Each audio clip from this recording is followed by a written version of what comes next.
If a man steals an ox or a sheep and kills it or sells it, he must pay back 5 head of cattle for the ox and 4 sheep for the 1 sheep.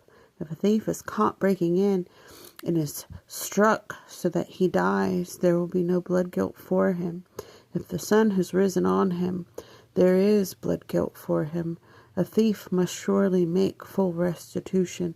If he has nothing, then he will be sold for his theft.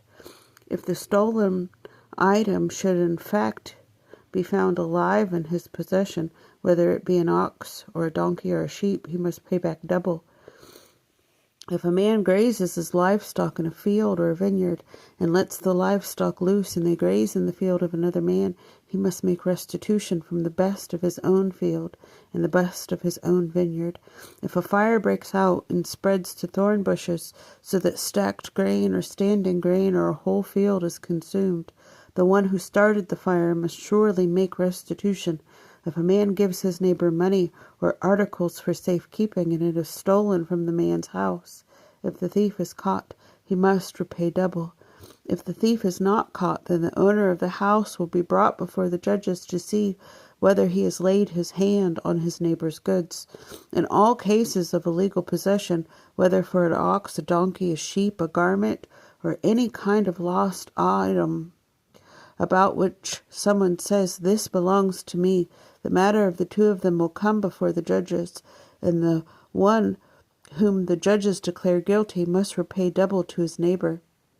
If a man gives his neighbor a donkey or an ox or a sheep or any beast to keep, and it dies or is hurt or is carried away without anyone seeing it, then there will be an oath to the Lord between the 2 of them that he has not laid his hand on his neighbor's goods, and its owner will accept this, and he will not have to pay.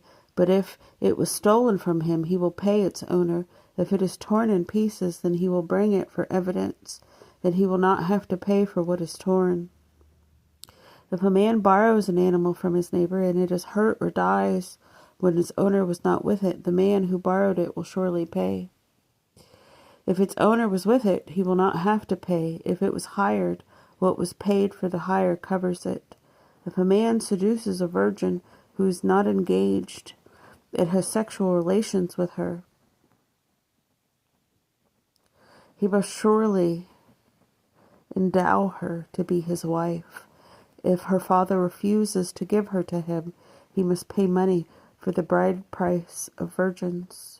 You must not allow a sorceress to live. Whoever has sexual relations with a beast must surely be